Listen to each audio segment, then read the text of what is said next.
हम लोग श्रीमद् भागवतम के दूसरे स्कंद के 10वें अध्याय के 7वें श्लोक को सुन रहे हैं। अच्छा होगा कि आप पहले श्लोक को दिखा दीजिए ताकि भक्तों को मैं समझा सकूं कि हम लोग सुखदेव गोस्वामी ने कहा था कि 10 अर्थों से युक्त श्रीमद् भागवतम को सुनाऊंगा और उसके द्वारा आपने जो प्रश्न किए हैं परीक्षित महाराज उनके उत्तर दूंगा। तो यहाँ पे 10 विषय हैं। अत्र सर्गो विसर्गश्च स्थानं पोषणमूतयः मन्वन्तरेशानुकथा निरोधो मुक्तिराश्रयः। सर्ग, विसर्ग, स्थान, पोषण, ऊति, मनवंतर, ईशानुकथा, निरोध और मुक्ति, ये हो गए 9 और आश्रय। तो आश्रय तत्व को आज हम लोग सीखने वाले 9 तत्वों को हम सीख चुके हैं। मेरे पीछे अब आप बोलिएगा। आश्रय तत्व हैं भगवान श्री कृष्ण, गोलोक विहारी भगवान श्री कृष्ण। तो उनके बारे में हम अब सुनने वाले हैं। आभासश्च निरोधश्च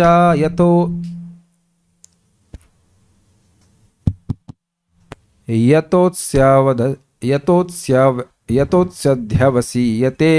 आभासश्च निरोधश्च यतोऽस्यध्यवसीयते। स आश्रयः परं ब्रह्म ब्रह्मात्मेति शब्दते। स आश्रयः परं ब्रह्म परमात्मेति शब्दते। वॉल्यूम किसी ने इसका बहुत बढ़ा दिया।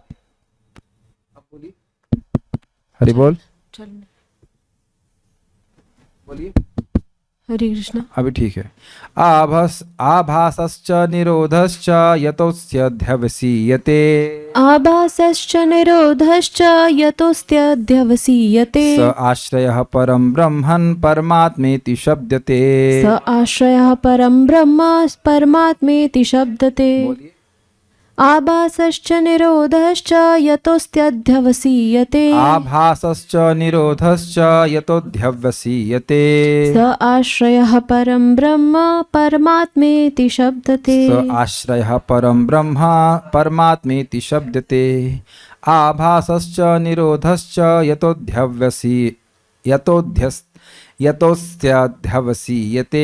आभासश्च निरोधश्च यतोऽस्यध्यवसीयते। स आश्रयः परं ब्रह्मन् परमात्मेति शब्दते। स आश्रयः परं ब्रह्म परमात्मेति शब्दते। आभासश्च निरोधश्च यतोऽस्यध्यवसीयते। आभासश्च निरोधश्च यतोऽस्यध्यवसीयते। स आश्रयः परं ब्रह्मन् परमात्मेति शब्दते। स आश्रयः परं ब्रह्म परमात्मेति शब्दते।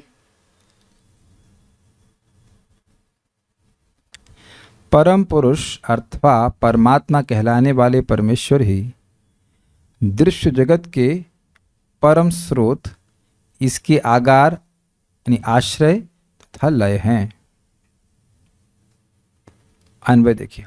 यतः जिस स्रोत द्वारा आभासः जगत की उत्पत्ति होती है, इसको जीव गोस्वामी के द्वारा बड़ा स्पष्ट कहा जा रहा है कि अध्यवसीयते मतलब आगे बताता हूँ, पूरा पढ़ता हूँ फिर बताऊंगा। जगत की उत्पत्ति, च मतलब तथा और निरोधश्च मतलब लय, अध्यवसीयते प्रकाशित होते हैं, यानी कि जिन स्रोत के द्वारा इस जगत का उत्पत्ति होता है और उसका लय होता है।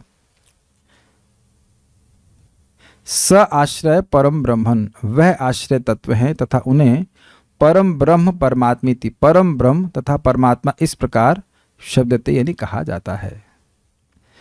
अब आप देखिए, बड़ा सुंदर अर्थ है। आभासश्च निरोधश्च यतः अस्ति अध्यवसीयते। यतः मतलब जिन परब्रह्म से, जिन भगवान से इस जगत का आभास होता है। आभास का मतलब सृष्टि होती है। और च से क्या होता है? आभास का मतलब सर्ग, सृष्टि, और सर्ग विसर्ग। श्लोक देख लीजिए पहला वाला, यहां से देखिए। सर्ग, आभास मतलब सर्ग, फिर विसर्ग, तो सर्ग बोल दिया, उसके बाद जो आभासश्च, च शब्द से विसर्ग, स्थान, पोषण, ऊति, मनवंतर, ये सब हो गया। ईशानुकथा, निरोध, निरोध नहीं, निरोध आएगा, निरोध शब्द आएगा, निरोध है ना, आभास से निरोध, निरोध तो यहाँ पे आ गया निरोध, और फिर च मतलब मुक्ति, वो आश्रय है। कुछ समझ में आया मैं क्या कह रहा हूं? देखिए यहाँ पे लिखा है आभासश्च निरोधश्च। तो आभास मतलब सर्ग, ये चार शब्द दिख रहे हैं, आभास च निरोध च। ठीक, अब इसको देखिए ऐसे। फिर पहले वाले श्लोक को देखें, अत्र सर्ग, तो सर्ग मतलब आभास, उसके बाद चा जो आ रहा है उसमें सारे जोड़ लीजिए, विसर्ग, स्थान, पोषण, ऊति, मनवंतर, ईशानु कथा, फिर निरोध, तो उसका च मतलब मुक्ति। ऐसे करके उसके जो आश्रय हैं, ये सभी चीजें भगवान के द्वारा ही प्रकाशित होती हैं। चाहे पोषण हो, चाहे स्थान हो, चाहे स्थान मतलब पालन, चाहे कर्म वासना हो, वह सब भगवान के अंतर्गत ही चल रही, उन सभी के आश्रय भगवान है। स आश्रय परम ब्रह्म, इन सभी 9 तत्वों के आश्रय कौन है? भगवान श्री कृष्ण है, जिनको परब्रह्म परमात्मा इस प्रकार इति, इस प्रकार शब्द देते। तो आप कहेंगे इसमें भगवान शब्द तो है नहीं, तो देखिए जिनसे इन सब 9 तत्वों का प्रकाशन होता है उनको ब्रह्म कहते हैं, परमात्मा इस प्रकार कहते हैं। तो इति मतलब इति शब्द से भगवान को भी ग्रहण करना होगा। ब्रह्मेति परमात्मेति भगवान इति शब्दते, शब्दते शब्द यहाँ पे फिर से कहा जाता है। तो वस्तुतः भगवान ही परब्रह्म है, वही परमात्मा है, उनकी ही आभा को ब्रह्म कहा जाता है। तो उन्हीं से इस जगत की उत्पत्ति होती है, लय होता है, विसर्ग होता है, पालन होता है, सब कुछ उन्हीं के द्वारा होता है, इसलिए उनको आश्रय तत्व कहा जा रहा है। कैसे इन सबसे विलक्षण है? वह इन सभी 9 तत्वों के आश्रय स्वरूप हैं, वह इन सभी 9 तत्वों को आश्रय प्रदान करने वाले हैं। देखिए जानना क्यों जरूरी है। इस समय भी मेरा शरीर अगर भगवान ना चाहे तो तुरंत खंडित हो जाएगा, नष्ट हो जाएगा। भगवान ही हैं जो उसका पोषण कर रहे हैं, पालन कर रहे हैं। तो उन सब उनके प्रति हमारा कर्तव्य होना चाहिए, है, करना चाहिए, सबसे महत्वपूर्ण बात है। चलिए आगे बढ़ते हैं। कुछ समझ में आया, ऊपर से गया इस बात? 4 शब्दों में 9 शब्द दिखे श्रीधरी। सृष्टि को आभास कहते हैं तथा लय को निरोध कहते हैं। ये दोनों जिनसे होते हैं अर्थात प्रकाशित होते हैं, उन्हीं को परम ब्रह्म और परमात्मा शब्द से अभिहित किया जाता है, अर्थात जाना जाता है, कहा जाता है। वे ही आश्रय नामक तत्व हैं। बहुत आसान है, सारा दर्शनी। सर्गादि 9 लक्षणों की संबंधित विषय वस्तुओं को इंगित करने के द्वारा अब तक 6 श्लोक तक आप इनके व्याख्या सुन चुके हो कि सर्ग, विसर्ग, स्थानम, पोषणम का क्या अर्थ होता है, उनके स्वरूप का वर्णन करके कि क्या क्या उनका स्वरूप है। अब इस श्लोक में परमेश्वर को इन सभी जीवों के एक आश्रय के रूप में लक्षित किया गया। एक आश्रय मतलब एकमात्र आश्रय के रूप में लक्षित किया गया है। वह है जिनके द्वारा आभास अर्थात सृष्टि, विसर्ग, स्थिति, पोषण, ऊति, मनवंतर और च मतलब च अर्थात ईश कथा, निरोध अर्थात प्रलय तथा च अर्थात मुक्ति संपन्न या सिद्ध होते हैं। उसे आश्रय तत्व भगवान नारायण कहा जाता है, क्योंकि वे ही सृष्टि आदि का नियमन करते हैं तथा उपासक के भेद अर्थात उपासना की विधि अनुसार उन्हें भिन्न भिन्न संज्ञा दी जाती है। अतः उन्हें ज्ञानियों द्वारा परब्रह्म तथा योगियों द्वारा परमात्मा कहा जाता है। लगता है मैंने ठीक से नहीं समझाया, कुछ त्रुटि रह गई, फिर से समझिए। मैं ठीक से थोड़ा त्रुटि कर गया बोलने में। देखिए आभास का मतलब सृष्टि, तो सृष्टि के अंदर विसर्ग आ जाएगा कि नहीं? वही तत्वों की सृष्टि हो गई, तो अब जीवों को शरीर दिया जाएगा तो वह भी इसके अंदर आ जाएगा, तो वो विसर्ग हो गया। स्थिति मतलब जो सृष्टि हो गई तो पालन, तो पालन सृष्टि के अंदर पालन भी हो गया। पोषण भी जरूरी है, पालन पोषण तो एक ही बात है ना, एक ही बात है। ऊति, ऊति बहुत जरूरी। सृष्टि हो रही तो जीवों को अपने अपने कर्म के अनुसार, वासना के अनुसार कार्य करने का मौका मिल जा रहा है। मनवंतर भी सृष्टि के बाद ही हो रहे हैं। तो ये सारे जो हैं वह आभास शब्द के अंदर आ जाएंगे। ये मैं थोड़ा बताने में गलती कर गया, आभास के अंदर ये सारे आ जाएंगे। आभास के अंदर कौन कौन से आएंगे? सर्ग आएगा, विसर्ग आएगा, स्थानम आएगा, पोषण आएगा, ऊतया। हाँ, स्थान और पोषण अलग अलग है। स्थान का मतलब होता है भगवान का विशेष उत्सर्ग, उत्कर्ष शिव जी और ब्रह्मा जी से, क्योंकि वो पालन करते हैं। तो पालन सभी जीवों का समान रूप से करते हैं, लेकिन पोषण का यह अर्थ था कि अपने भक्तों पर विशेष अनुग्रह करते हैं, यद्यपि उनसे कुछ गलत बात भी हो जाए तो। ऊतया मतलब कर्म वासना और मनवंतर, तो ये सारी चीजें आभास के अंदर आ जाएंगे। और ईशानु कथा जो है वो च में आएगा। भगवान के अवतारों की कथा सृष्टि के अंतर्गत नहीं आ रही है, तो इसलिए कह रहे हैं आभास में। आभास में ये 1 2 3 4 5 6 पॉइंट आ गए, और 7वां पॉइंट ईशानु कथा जो है वो आएगा च में।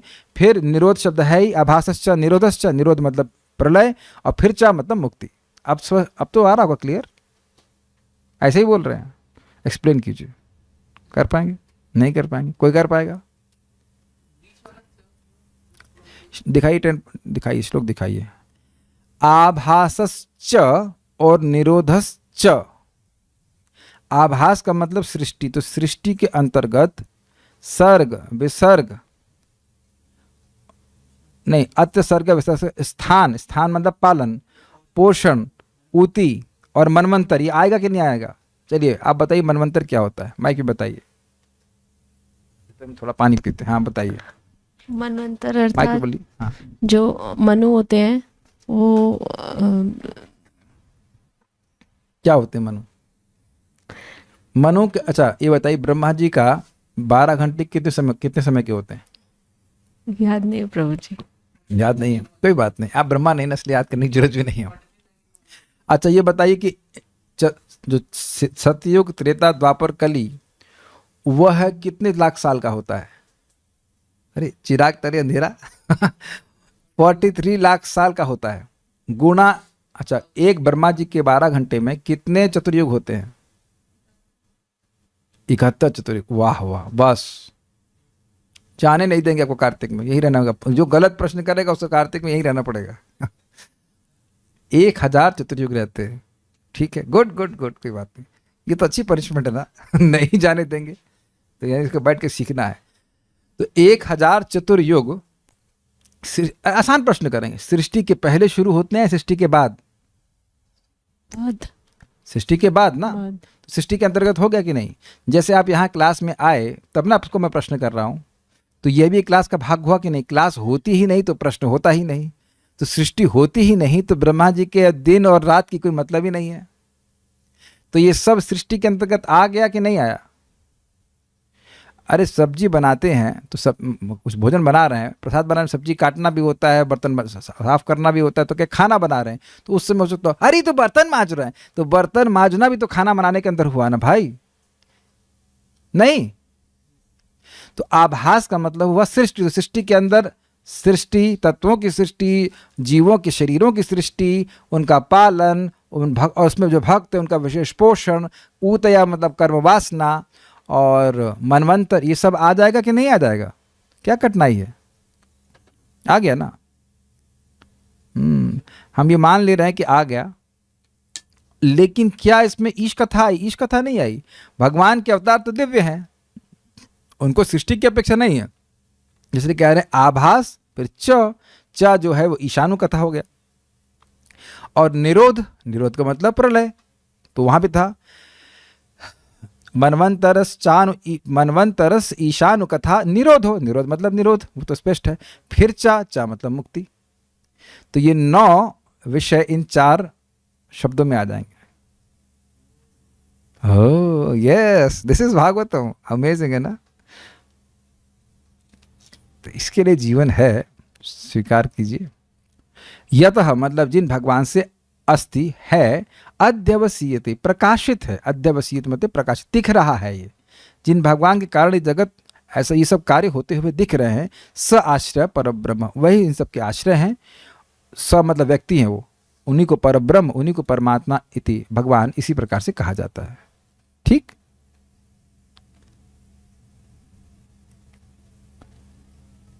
क्रम संदर्भ, क्रम संदर्भ समझ लेंगे तो प्रभुपाद जी का तात्पर्य आपको बिल्कुल समझ में आ जाएगा। प्रभुपाद जी क्रम संदर्भ को ही समझाए हैं पूरा।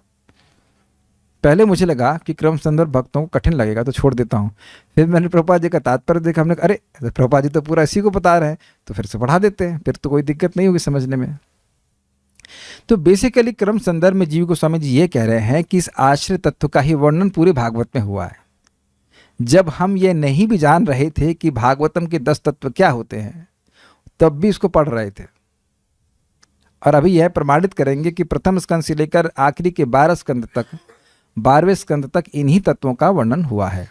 ठीक है, ये विषय रहेगा, क्रम संदर्भ का पढ़ते हैं इसको। लेकिन का जो ओपनिंग लाइन है वो बड़ी जबरदस्त है। जिनसे यतः जीवों की अध्यावसीयते अर्थात ज्ञानेन्द्रियों में आभास अर्थात सृष्टि तथा निरोध अर्थात लय प्रकाशित होते हैं, उन प्रसिद्ध आश्रय को ब्रह्म एवं परमात्मा कहा जाता है। इति शब्द प्रकार के अर्थ में है एक ही श्रेणी में संबंधित, अतः भगवान को भी इंगित करता है। अग्रिम श्लोक में इस आश्रय तत्व को अधिक स्पष्टता से समझाया जाएगा। अब ये अर्थ बहुत सुंदर है। अध्यवसीयते का मतलब ज्ञानेंद्रियों में प्रकाशित होना। सृष्टि हो रही है कि नहीं हो रही है, कैसे मालूम चल रहा है आपको? समझ में आ गया? ज्ञान इंद्रियों के द्वारा आप ये अनुभव कर रहे हैं कि सृष्टि हो रही है। अच्छा, प्रलय हो रही है? भाई इतने लोग, युद्ध हो रहा है तो ये प्रलय नहीं है? लोग मर रहे हैं, एक्सीडेंट में मरता है, कहीं अस्पताल में मर रहा है, कोविड-19 हुआ, बहुत से लोग मरे, आपको नहीं दिख रहा? तो जीवों की ज्ञानेंद्रियों, आंखों, आंख, नाक, कान आदि के सामने ही सृष्टि हो रही। किसी का बच्चा पैदा हो तो आवाज सुनाई पड़ी कि नहीं सुनाई पड़ी? किसी की मां मर गई तब? कितना सुंदर अर्थ है। अध्यवसीयते, जीवात्माओं की ज्ञानेंद्रियों के सामने भगवान इस सृष्टि करा रहे हैं। हम सृष्टि नहीं करा रहे हैं, भगवान सृष्टि करा रहे हैं। भगवान ही किसी को जन्म दे रहे हैं और भगवान ही किसी को मार रहे हैं, और ये हमारी आंखों के सामने हो रहा है। सब मतलब किसी न किसी की आंखों के सामने तो हो ही रहा है। सारी चीज़ें हमारी आंखों के सामने हो रही हो, नहीं हो रही हो, लेकिन किसी न किसी के सामने तो कुछ ना कुछ हो ही रहा है।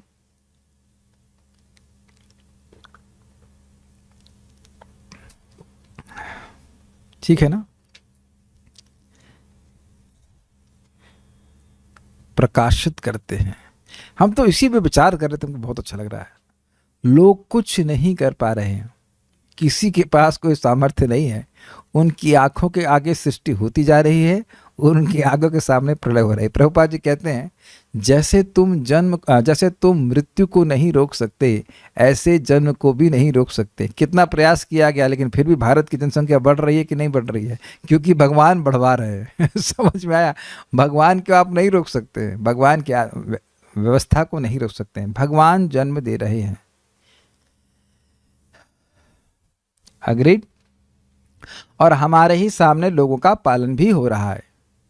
तो ये सब भगवान के द्वारा, उन्हीं को वो सभी के आश्रय, और उनको ब्रह्म या परमात्मा कहा जाता है। इति मतलब इस प्रकार कहा जाता है। तो इस प्रकार मतलब ब्रह्म भी कहते हैं, परमात्मा भी कहते हैं और भगवान कहते हैं। एक बात मैं पिछली टीका से भूल गया कहना, कि ब्रह्म उसको कौन कहता है? जो कि ब्रह्मवादी हैं। परमात्मावादी परमात्मा कहते हैं, और जो भगवान के भक्त हैं उसी तत्व को वह भगवान कहते हैं। अपनी अपनी साधना के अनुसार व्यक्ति को अलग अलग प्रकार की अनुभूति होती है।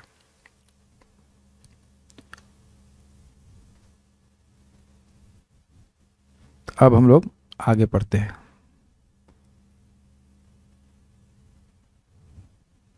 कहाँ गए?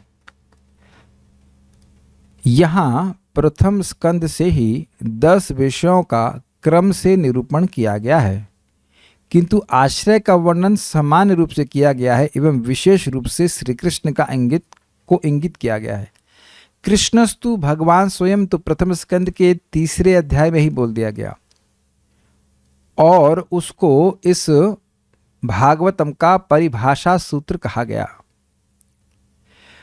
बताया गया कि जैसे एक दीपक एक रूम में, एक कमरे में एक जगह स्थित होता है, लेकिन प्रकाश पूरे कमरे को देता है कि नहीं, ऐसे ही कृष्णस्तु भगवान स्वयं, यह श्लोक भागवत में एक ही बार आया है, लेकिन ये पूरे भागवत को प्रकाश देता है। यानी कि कहीं पे भी अगर ऐसी प्रतीति हो कि भगवान कृष्ण को विष्णु का अवतार कहा जा रहा है, तो हमको उस श्लोक को ऐसे समझना होगा कि वह यह श्लोक कह रहा है कि कृष्ण नहीं, कृष्ण भगवान विष्णु के अंश नहीं है, अभी तो भगवान विष्णु कृष्ण के अवतार हैं। अवतार मतलब विस्तार है। ये आएगा, कई बार आएगा, इस बात आएगी तो ऐसा प्रतीति हो सकती है कि सोचे कि अरे कृष्ण विष्णु के अवतार ना।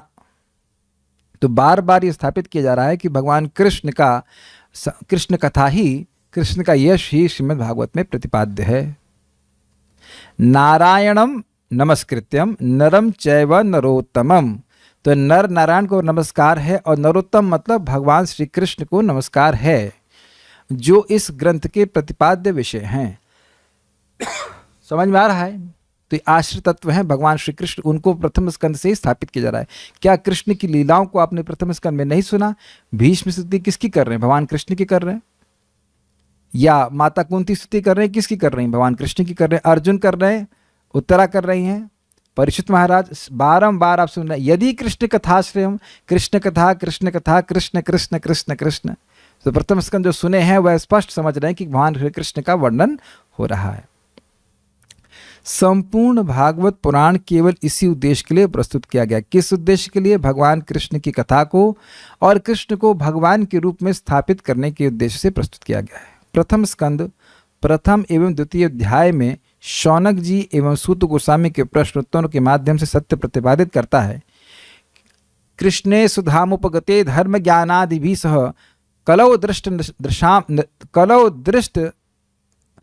नष्ट दृशाम ऐसा पुराणार्को ना वो तो उत्तर हो गया। कृष्णे सुधामुपगते धर्म ज्ञानादि भी सह, अरे तो उत्तर हो गया, हम श्लोक भूल रहे हैं। वो कह रहे हैं कि भगवान श्री कृष्ण जब अपने धाम को चले गए हैं तो धर्म ने किसकी, धर्मम कह शरणम गतः, धर्म ने किसकी शरण ली है? तो कृष्ण के बारे में पूछ रहे हैं। उसके बाद गूढ़ा कपट मानुषा, कपट मानुष मनुष्य का अभिनय करते हुए राम और भगवान कृष्ण ने किस प्रकार से, बलराम जी और भगवान कृष्ण ने किस प्रकार से लीलाएं करें वह भी बताइए। तो भगवान कृष्ण की लीलाओं को विशेष रूप से सुनना चाहते हैं। कृतवान किल कर्माणि सह रामेण केशव अति मर्त्यानि भगवान गूढ़ा कपट मानुष। भगवान बलराम के संग भगवान कृष्ण ने जो लीलाएं करी जो कि अति मर्त्य थी, जो मर्त्यों के लिए संभव नहीं थी, वह बताइए। और गूढ़ा कपट मनुष्य कैसे करी गई? ऐसा लग रहा था जैसे मानो वो मनुष्य, लेकिन मनुष्य नहीं थे, वो मनुष्य से अति मर्त्य, जो मनुष्य कभी वो लीला नहीं कर सकते वैसी वो लीला कर रहे थे। तो वो सब बताइए। तो कृष्ण के विषय में प्रश्न किया गया। अच्छा, द्वितीय अध्याय में क्या कहा गया? भाई प्रश्न किया गया प्रथम अध्याय में कि शास्त्रों का वह सार बताइए जिससे जीव सुखी हो जाए। तो उत्तर क्या था? 1.2.6 सवय पुंसाम परो धर्मो यतो भक्तिर अधोक्षजे अहेतु की अप्रतिहता येनात्मा सुप्रसिद्धि, कि वह ही धर्म है, वही पर धर्म है जिसके द्वारा भगवान अधोक्षज में अहेतु की अप्रतिहता भक्ति हो जाए। तो अधोक्षज शब्द यहाँ पे विशेष रूप से कृष्ण को सूचित करता है। जीव गोस्वामी जी बताते हैं ये रिजर्व अर्थ रखता है भगवान कृष्ण के लिए। तो अब और क्या? ठीक है, दूसरे अध्याय में भी इस प्रकार से भगवान कृष्ण ही प्रतिपादित हुए हैं। अच्छा, एवं तृतीय अध्याय तो इस कार्य को विशेष रूप से करने में अत्यधिक स्पष्ट है। भगवान के अवतारों का वर्णन प्रथम अध्याय में प्रथम स्कंद में पूछा कि आप अवतारों की कथा को सुनाइए। तो तृतीय अध्याय में अवतारों की कथा सुनाई वो, और उसके बाद वो कहते हैं 1.3.28 एता चांस कला पुंसः कृष्णस्तु भगवान स्वयं इंद्रारि व्याकुलम लोकम मृडयंती युगे युगे। केवल प्रभा माता जी, ये श्लोक कैसे याद हो गया जब कुछ याद नहीं रहता है? सुन सुन करके आपने याद करने का प्रयास किया या सुन सुन के याद हो गया? सुन सुन के याद हो गया, तो इसलिए सुनते रहेंगे तो याद हो जाता है। चलिए, तो वहाँ पे सूत गोस्वामी को भय हुआ कि भाई इतने सारे अवतारों का नाम लिया और उसमें कृष्ण भगवान का भी नाम ले लिए, तो कहीं कोई लोग यह ना सोचने लग जाए कि भगवान विष्णु के अवतार कृष्ण हैं। इसलिए कह रहे एता चांसा कला पुंसा कृष्णस्तु भगवान स्वयं। ये जितने भी अवतार हैं या तो वह अंश हैं या कला है, पुंसा अर्थात भगवान विष्णु के, लेकिन कृष्ण तो स्वयं भगवान है। तो बिल्कुल स्थापित कर दे कि कृष्ण ही आश्रय तत्व हैं। स्पष्ट है। तथा चतुर्थ अध्याय के आरंभ में वर्णन है कि किस प्रकार भगवान श्री कृष्ण के पूर्णतः पारायण सुखदेव गोस्वामी और परीक्षित महाराज इस विषय में चर्चा हेतु मिले। प्रश्न उठाया गया कि भाई सुखदेव गोस्वामी तो कहीं रुकते ही नहीं थे और किसी से बोलते ही नहीं थे, तो ये 18,000 श्लोक बोलने के लिए कैसे मिल लिए परीक्षित महाराज से? और परीक्षित महाराज जो भगवान के भक्त थे और भक्ति राज्य भी कर रहे तो भी भक्ति कर रहे थे, और उनका शरीर बहुत सारे लोगों का आश्रय था, वह अकस्मात सारे राज्य को त्याग कर ये गंगा जी के तट पे कैसे पहुंच गए? क्या पत्नी से झगड़ा हुआ, ये बच्चे सुन नहीं रहे थे, या राज्य चला गया? कोई भी ऐसी बात नहीं थी। पत्नी भक्त थी, बच्चे सब भक्त थे, डिवोटी किड्स डिवोटी बच्चे थे, और राज्य भी निष्कंटक था, तो राज्य छोड़ने का तो कोई मतलब नहीं था। तो प्रश्न था कि भाई क्यों करने चले गए? तो ये सब बातें इसीलिए पूछी गई ताकि मालूम चले कि वह उनके बीच में क्या वार्ता हुई, क्या कृष्ण कथा हुई।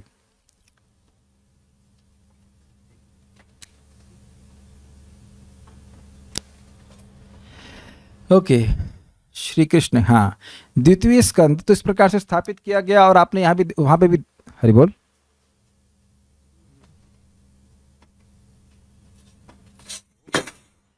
तो वहां पे भी स्थापित किया गया था बहुत जगह कैसे भगवान कृष्ण ने परीक्षित महाराज की रक्षा करी। ये बात भी आई थी माँ के गर्भ में, तो वहां भी कृष्ण कथा, वहां भी कृष्ण कथा। तो कृष्ण कृष्ण कथा बार बार आ रही है। देखा जाए तो अभी तक किसी अवतार की कथा नहीं आई है, लगातार आपने भगवान कृष्ण की कथा को ही सुना है। द्वितीय स्कंद भगवान की समान अवधारणा की प्रशंसा करता है। हमने विराट रूप के बारे में सुना, तो जो लोग अब भगवान की दिव्य स्वरूप की धारणा नहीं कर सकते, वो विराट रूप की धारणा करें, तो वहाँ भगवान की सामान्य धारणा मतलब general conception of the God is explained, एवं उसी तात्पर्य को प्रस्तुत करता है कि भगवान कृष्ण ही सभी के आश्रय हैं। वहाँ ब्रह्मा जी तथा चतुश्लोकी के वक्ता श्री भगवान के कथनों का तात्पर्य भी यही दर्शाता है। अब आप तो ये तो कई दिन से सुनते आए हैं कि 9वें अध्याय में सुन रहे थे कि ब्रह्मा जी और भगवान की बात हुई, तो वहाँ भगवान स्पष्ट कह रहे हैं, अहम एवासमेवाग्रे नान्यद सदसत परम पश्चाद हम यदि तच्च योवशिष्येत सोस्मे हम। सृष्टि के पहले मैं ही था, यानी उन्हीं से सृष्टि आई। जब उन्हीं से सृष्टि आई तो उन्हीं से विसर्ग आया, उन्हीं से पोषण आया, सब कुछ उनसे ही आया। स्थापित हो गया कि नहीं? तो वही सभी के आश्रय हैं। तो भगवान की बात से भी ये स्थापित हो गया कि भगवान कृष्ण ही सभी के आश्रय हैं। ठीक है। ब्रह्मकल्प की कथा का वही अर्थ है जो तृतीय स्कंद में पद्मकल्प की कथा का है। ब्रह्मकल्प मतलब जो ब्रह्मा जी पहली बार जन्मे थे वह है। तो अब पद्मकल्प की कथा जो आएगी सृष्टि के बारे में तृतीय स्कंद में, तो वही बात बोली जाएगी, अलग अलग प्रकार से नहीं होती है। ब्रह्मा जी के पूर्व प्रारब्ध की चर्चा में मध्यकल्पों द्वारा उसी क्रम का अनुसरण समझा गया है।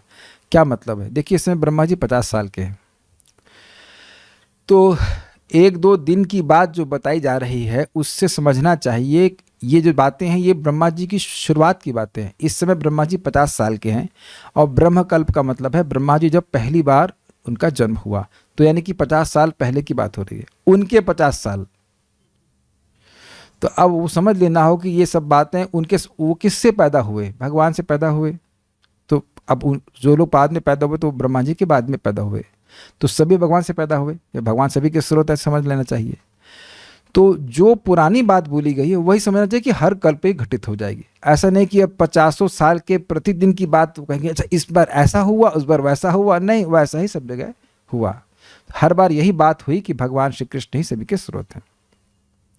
यह दशम एवं एकादश स्कंद की चर्चा द्वारा ज्ञापित है, जिसको हम आगे पढ़ेंगे, तथा तृतीय, चतुर्थ, पंचम, षष्टम तथा सप्तम स्कंदों में स्वयं भूव से लेकर चक्षुष मनवंतरों पर्यंत चर्चा विद्यमान है। 7 मनु हो चुके हैं अब तक, 7वां चल रहा है। तो अष्टम स्कंद में मतलब उन सारे जितने मनुओं का वर्णन होगा उसमें यही स्थापित किया जाएगा कि कृष्ण भगवान है। जैसे स्वयं भुव मनु के बारे में बताया जाएगा कि कैसे पूरा मनवंतर उन्होंने कृष्ण कथा में ही बिता दिया। गृहस्थी में थे, लेकिन पूरा एक मनवंतर अर्थात 71 चतुर्युग यानी कि 43 लाख गुणा 71 साल कृष्ण कथा में ही बिता दिए। मैनेजमेंट था, लेकिन मैनेजमेंट इतना महत्वपूर्ण नहीं था जितना कि भगवान की कथा को सुनना। आपने कार्तिक के महात्म में भी सुना ना, सारे कार्यों को छोड़ करके, उपेक्षा करके शास्त्र का श्रवण करना सबसे महत्वपूर्ण है। शास्त्र मतलब भगवद गीता, भागवतम। क्योंकि जैसा भगवान से प्रेम शास्त्र श्रवण करने के द्वारा होता है, ऐसा और किसी साधन से नहीं होता है। ठीक है। अष्टम स्कंद में पूर्व की घटनाओं तथा वैवस्वत मनवंतर का निरूपण है और उसके द्वारा भी यही स्थापित किया जाएगा। नवम स्कंद में वैवस्वत मनवंतर का वर्णन है जो श्री कृष्ण आविर्भाव की ओर ले जाता है। नवें स्कंद में वर्णन है और उसमें बहुत सारे राजाओं का वर्णन होगा, फिर अंत में वह भगवान के पूर्वजों का वर्णन वहाँ पे आएगा और उसके बाद दशम स्कंद में पूछेंगे कि आपने बहुत सारे राजाओं का वर्णन किया, अब आप भगवान कृष्ण की लीला कथा को सुनाइए। तथा द्वादश स्कंद महाराज परीक्षित की समाधि के वर्णन से पूरित है कि किस प्रकार से समाधिस्थ होकर के भगवान कृष्ण में अपने मन को रख करके वह शरीर त्याग दिए। तथा उन स्कंदों में अन्य कथाएं विशेष रूप से भगवत अवतार कथा आदि विषय का पोषण करती हैं। कहने का मतलब है जो भी कथाएं हैं वो ये स्थापित करती हैं कि कृष्ण ही सभी के आश्रय हैं। जैसे आप अम्बरीश महाराज के बारे में प्रसिद्ध श्लोक सुनते हैं, सवय मनहा कृष्ण पादार विंदयो। कथा अम्बरीश महाराज की आ रही है, लेकिन क्या आ रहा है कि उनने अपने मन को भगवान कृष्ण में निवेशित कर दिया। स्पष्ट है। तो इस प्रकार से भगवान कृष्ण सभी के आश्रय हैं, भगवान कृष्ण ही एकमात्र भगवान। ये हर जो अध्याय है वह स्थापित कर रहा है, अध्याय नहीं क्षमा कीजिएगा, हर स्कंद स्थापित कर रहा है। सर्गादि विषयों द्वारा आश्रय का निरूपण कभी एक तथा कभी अनेकों विषयों द्वारा किया जाता है, किंतु श्री कृष्ण के रूप को मुख्य रूप से ईशानु कथा द्वारा दशम तथा अन्य स्कंदों में सर्वाधिक आकर्षक रूप से निरूपित किया गया है। समझ में आया?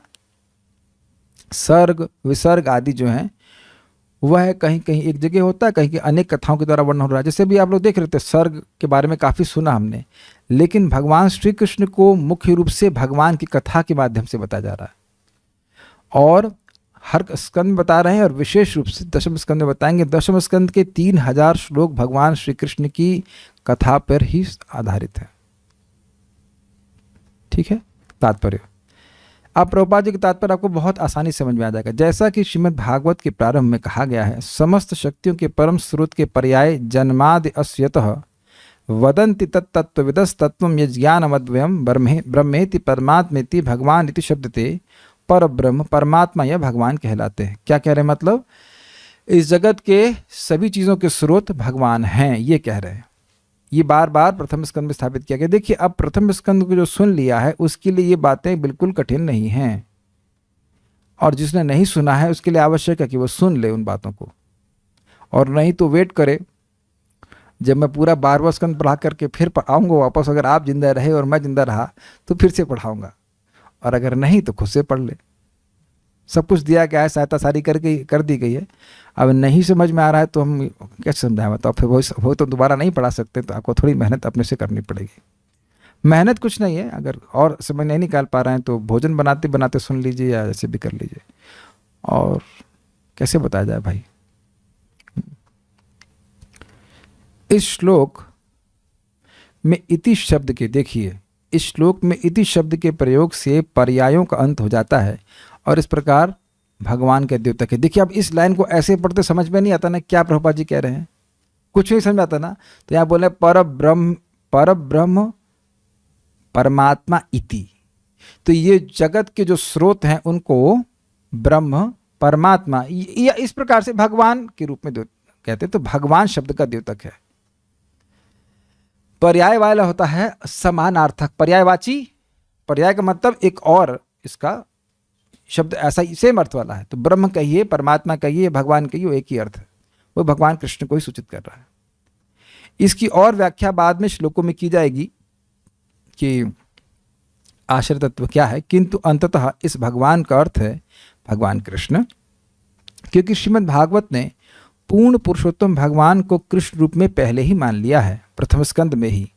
कृष्णस्तु भगवान स्वयं समस्त शक्तियों का मूलाधार परम सत्य है, जो परब्रह्म इत्यादि कहलाता है, और भगवान परम सत्य के लिए अंतिम शब्द है। कुछ यह नहीं समझ पा रहे होंगे परम सत्य क्या है? अच्छा, एब्सोल्यूट ट्रूथ क्या है? हाँ, परम सत्य। मुझे पता था कि बात आ रही बार बार कि परम सत्य है क्या।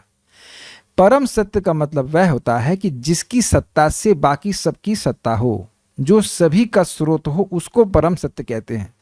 ईश्वर मतलब नियामक, लेकिन यह अर्थ ईश्वर का या गॉड का मतलब यह नहीं है कि वह सभी का स्रोत भी हो।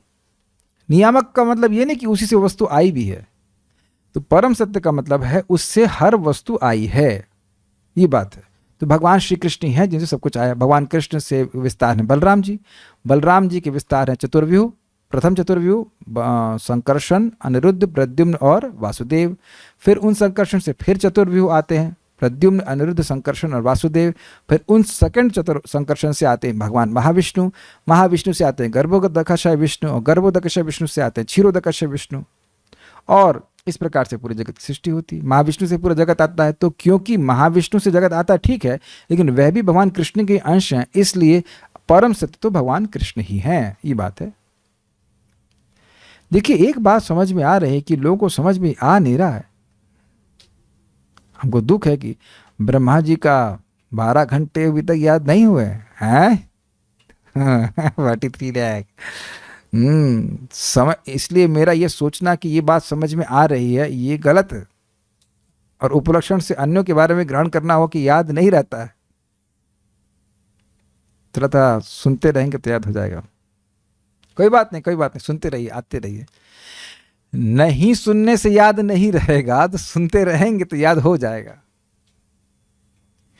किंतु भगवान के पर्यायों में से यथा नारायण, विष्णु तथा पुरुष में से अंतिम शब्द कृष्ण। पुरुष का मतलब 3 पुरुष, कारणोदकशय विष्णु, गर्भोदकशय विष्णु, क्षीरोदकशय विष्णु, जिसकी पुष्टि भगवद गीता में हुई है। अहम सर्वस्य प्रभु मत्तः सर्वम प्रवर्तते 10.8।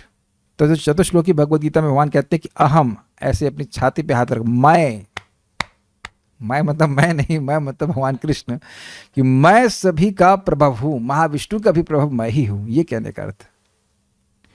सबके, इसके अतिरिक्त श्रीमद् भागवत भगवान के शब्द अवतार रूप में भगवान कृष्ण का प्रतिरूप है। कृष्णे सुधाम उपगते धर्म ज्ञानाधिभिः सह कलौ नष्ट दृशामेशः पुराणार्को धुनोदितः। इस प्रकार यह निष्कर्ष निकला, इसको एक्सप्लेन नहीं किया प्रभुपाद ने। कृष्ण सुधाम उपगते, जब भगवान कृष्ण अपने धाम को चले गए, उपगते मतलब चले गए, धर्म ज्ञानादि सह, धर्म और ज्ञान आदि के साथ, तो कलौ नष्ट दृशाम एषः, कलौ यानी कली के द्वारा जिनकी दृष्टि नष्ट हो गई, अंधे नहीं है, केवल दिख नहीं रहा है, एषः पुराणार्कः, ये पुराण श्रीमद् भागवत पुराण, अर्क अधुनो उदितः, अर्क यानी सूर्य के समान, अधुना मतलब इस समय कलयुग में उदित हुआ है। लोगों को प्रकाश प्राप्त हो जाएगा। धर्म क्या है, ज्ञान क्या है, भगवान कौन है, ये सारी बात भागवत से समझ में आ जाएगी। एक बात बड़ी सुंदर हमने आज सुनी कि भाई अगर भगवान का संकीर्तन ही सर्वश्रेष्ठ है तो सुनने की क्या जरूरत है। भगवान के कीर्तन से ही सारा मल नष्ट हो जाता है, तो ये क्लास बात सुनने की क्या जरूरत है। तो भक्त बड़ा सुंदर समझा रहे थे कि कह रहे देखो, नहाते हो साबुन से ही सारा मल नष्ट हो जाता है, लेकिन पानी तो लगाना पड़ता है ना। सूखा, आप लोग से नहीं बोलते ना, कल एक ट्राई कीजिएगा, साबुन लीजिए, सूखा मलिए उसका। ये क्या तो बात भक्त बोलते हैं कि सूखा साबुन घिसेंगे तो काम नहीं चलेगा ना। तो जब है, भगवान का नाम है, भगवान की सब कुछ है, महिमा है, लेकिन जब व्यक्ति श्रवण करता है तब उसका उत्साह बनता है उसे करने के लिए, है ना। आप देखो कल जिसने महात्मा में सुना कि भाई हम दीपदान करेंगे, तो वह दीपदान करना शुरू कर दिया होगा, उम्मीद है। और जो नहीं करेगा, जो नहीं सुनेगा, क्यों करूं, घी खर्च होगा, या whatever can be any reason कि हम ये नहीं करेंगे। मेरे घर पे 2 भक्त आए, दोनों ही भक्त, एक 2 माला करते, एक 16 माला करते। तो एक को पूछा मैंने, भाई कितने बजे जॉब पे जाते हो, कहते 9 बजे। आते कितने हो, 8 बजे। दूसरे को पूछा कितने बजे आते हो, कहते 9 बजे। आते कितने हो, 7 बजे। तो 1 घंटे का अंतर। एक करता है 16 माला, दूसरा करता है 2 माला, दोनों की शादी नहीं हुई है। समझ गया ना मैं क्या कहना चाहता हूं। तो एक व्यक्ति कथा सुना हुआ है, सुन रहा है, एटलीस्ट थोड़ा बहुत तो सुन रहा है, तो उसकी श्रद्धा है भगवान का नाम उच्चारण करने में। और जो नहीं सुनता है, कभी कभी कहता है आपका इंटरव्यू सुन लेते हैं, अरे वाह वाह वाह, मक्खन लगा रहे हो। अरे इंटरव्यू सुनो या ना सुनो, लेकिन कथा तो सुनो भाई, कुछ तो किसी की निमित्त उससे कथा सुनो। कथा सुनने से व्यक्ति की श्रद्धा बनी रहती है। नाम तो है प्रबल, लेकिन करोगे तब ना। तो कथा सुनने से, तो अब मैं सब बातें क्यों कह रहा हूं, कथा सुनने से श्रद्धा हो तो कथा कहां से मिलेगी? श्रीमद् भागवतम से। श्रीमद् भागवतम के द्वारा व्यक्ति को नाम में श्रद्धा होती है, नाम अपराध क्षीण होते हैं। क्या श्लोक है वो? नष्ट प्रायेषु भद्रेषु नित्यम भागवत सेवया भगवती उत्तमा श्लोके भक्तिर भवती नैष्टिकी। तो ये अभद्र मतलब नाम अपराध, चक्रवर्ती बात स्पष्ट करते हैं। तो व्यक्ति का नाम अपराध नष्ट होता है। और स्वाभाविक सी बात है, अगर आप सुनेंगे कि नाम उच्चारण करने वालों की इतनी महिमा है, भागवत से सुनते हैं ना, आप केवल नाम बोलेंगे तो नहीं मालूम चलेगा, नहीं मालूम चलेगा। लेकिन अगर आप भगवान के नाम की महिमा को भागवत से सुनते हैं, तब आपको महसूस होता है कि भाई ये बहुत सम्मानीय है। एक बात हम श्रीमान मुकुंद दत्त प्रभु से सुने और जबरदस्त इंस्पिरेशन है, बहुत अच्छा इंस्पिरेशन मिला। कहने कि ये जारे देखो तारे कहो कृष्ण उपदेश, ये क्यों इतना महत्वपूर्ण है? तो कह रहे थे कि एक एक जीवात्मा भगवान को अत्यधिक प्रिय है। उसकी आत्मा, भगवान की आत्मा ही मानिए, एकदम प्रिय है। तो किसी एक जीव को भी आप मदद करते हैं तो ये भगवान को सबसे प्रिय लगता है।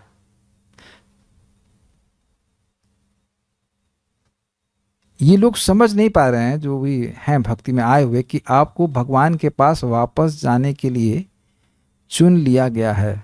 You are more dear to Krishna then you can even think. ये जो प्रारंभ में भक्त होते हैं ना, नए भक्त, उनको ये बात समझ में नहीं आती है।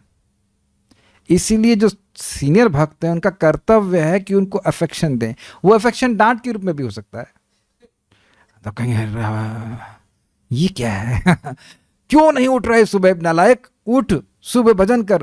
वो कभी कभी हो सकता है वो गुस्सा हो जाए कि भाई ये क्यों गुस्सा हो रहे हैं हम पर, हमारा तो करने लग जाए। लेकिन वह प्रेम ही है कि आप क्यों नहीं उठ रहे, नाम उच्चारण करो, तुम भगवान के पास पहुंच जाओ। शुरुआत में श्रद्धा थोड़ी कमजोर होती है तो उन लोगों को समझ में नहीं आता इतना क्यों परेशान कर रहे हैं, सोने क्यों नहीं देते हमको, क्या सोने का भी अधिकार नहीं है हमको? You have to understand this. मैं सब बातें क्यों कह रहा हूं? भक्तों को भगवान की बात जब बताई जाएगी तब वह भगवान की भक्ति करेंगे। तो कहां से बताएंगे आप? पुराण से। इस भागवत पुराण को बताएंगे तो सूर्य के समान, जैसे सूर्य उदित होते सारा एकदम क्लियर हो जाता है कि धर्म क्या है, व्यक्ति को तुरंत जीवात्मा को समझ में आ जाएगा। और किसी भी शास्त्र को पढ़ेंगे तो नहीं समझ में आएगा क्लियरली कि करना क्या है। भागवतम स्पष्ट कह रही है वही पर धर्म है जिसके द्वारा अहेतु की अप्रतिहता भगवान में स्थापित हो जाए, उसी से तुम सुखी हो जाओगे। तो हमारा कर्तव्य है कि जितना सामर्थ्य हो भागवत को एटलीस्ट समझें, और समझेंगे तो बोलेंगे। ये बात ध्यान रखिएगा कि आप में से कोई व्यक्ति मौनी बाबा नहीं है,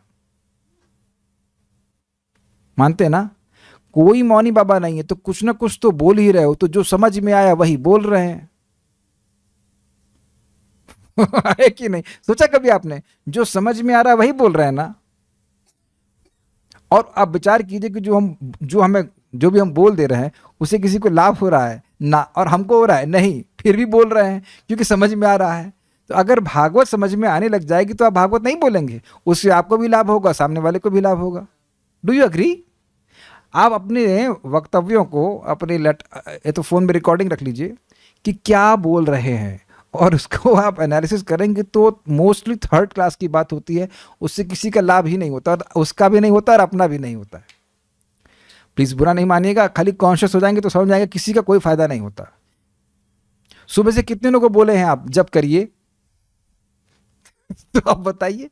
आपने बोला, बहुत अच्छी बात है, तो बोला तो बहुत अच्छी बात है, लेकिन दूसरे को हम कुछ बोलते हैं, सामान्य फर्जी की बातें होती हैं जिसका उस आदमी से कोई मतलब नहीं होता, उसे कोई प्रकाश प्राप्त नहीं होता। लेकिन अगर पुराण, भागवत पुराण समझेंगे तो आप बोलोगे जरूर उसे। है ही भागवत में सुंदर बात।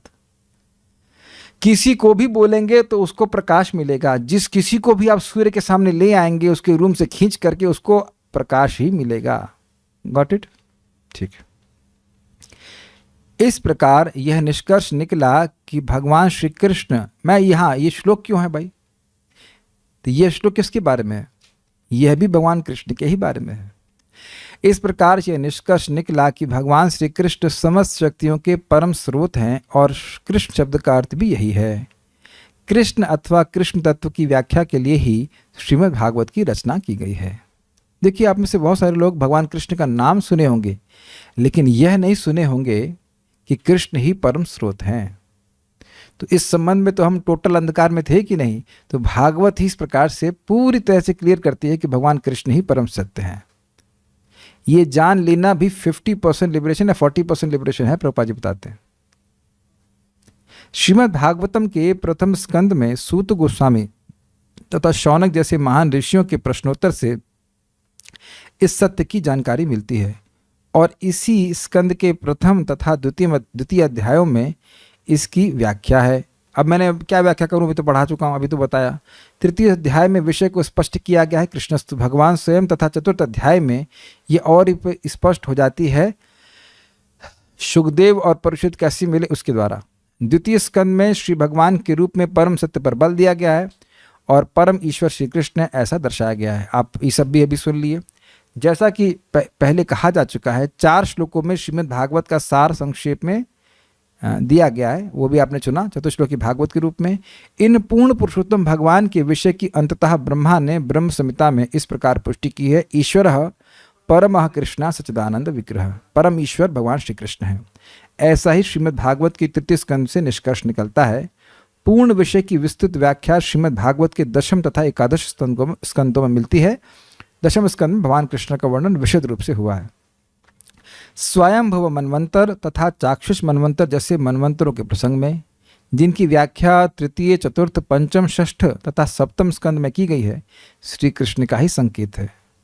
अष्टम स्कंद में वैवस्वत मनवंतर से भी अप्रत्यक्ष रूप में उसी विषय की व्याख्या होती है। नवम स्कंद का भी वही सार है। 12वें स्कंद में विशेष रूप से भगवान के विविध अवतारों के विषय में आगे व्याख्या की गई है। इस प्रकार संपूर्ण श्रीमद् भागवतम के अध्ययन से यह निष्कर्ष निकलता है कि इस भगवान श्री कृष्ण ही समस्त शक्ति के परम स्रोत हैं। उपासकों की कोटियों के अनुसार नारायण, ब्रह्म, परमात्मा इत्यादि नामों की व्याख्या अलग अलग हो जाती है। थोड़ा ये समझ लीजिए, कोई अगर ब्रह्म उपासना करता है तो वह भगवान को ब्रह्म के रूप में अनुभव करेगा। कोई परमात्मावादी है तो हृदय में भगवान विष्णु के रूप में अनुभव करेगा।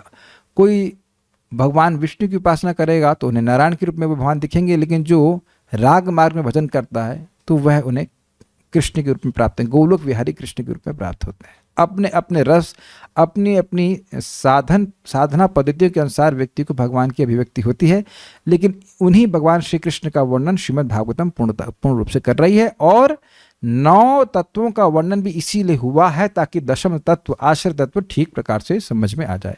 तो इस प्रकार हम लोगों ने आप तक 10 तत्वों का वर्णन सुन लिया। एक बार रिवाइज कर लेते हैं, कल से फिर बात आएगी। पहला श्लोक दिखा दीजिए। सर्ग मतलब भगवान के द्वारा तत्वों की सृष्टि।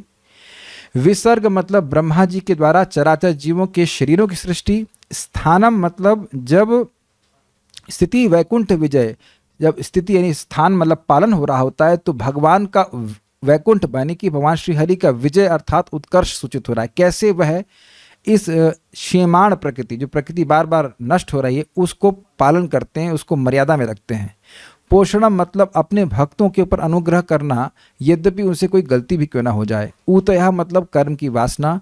मनवंतर मतलब भगवान के द्वारा अनुग्रह प्राप्त मनवंतर अधिपतियों का सद्धर्म का आचरण।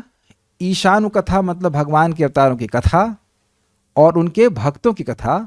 निरोध मतलब जब सारे जीव महाविष्णु में प्रलय के समय शयन करने लगते हैं उसको निरोध कहते हैं। और मुक्ति मतलब जीव की आत्यंतिक मुक्ति, अर्थात वह अब दोबारा जन्म नहीं लेगा, स्थूल और सूक्ष्म शरीर को त्याग करके भगवान के पास चला जाए। और आश्रय का मतलब हुआ इन सभी के आश्रय भगवान श्री कृष्ण। इस प्रकार से 10 तत्वों से युक्त ये श्रीमद् भागवतम है। इसको हम लोग आगे सुनते चलेंगे। कोई प्रश्न किसी का है? टेलीग्राम से मैं देख लेता हूँ। कोई प्रश्न नहीं है? आपका प्रश्न है? ओके, माइक दीजिए इनको।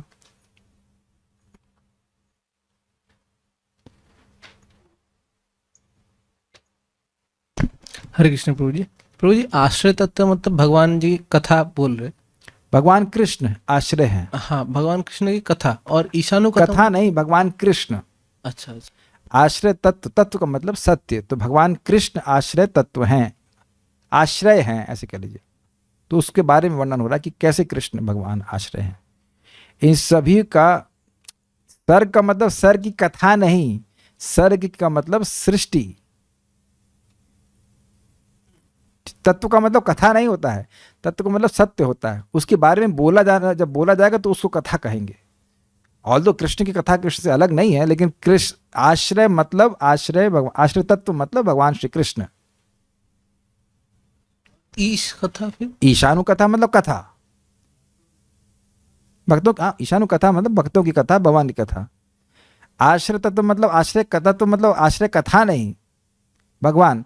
यद्यपि कथा भगवान से अलग नहीं है, लेकिन बात है भगवान की। भगवान कृष्ण है, कथा भगवान नहीं है उस तरह से। ऐसे तो कथा भगवान से अभिन्न है, लेकिन भगवान मतलब भगवान ये। Okay, so will stop here. Shrimad Bhagavatam की जय, श्रील प्रभुपाद की जय, निताई गौर प्रेमानंदे।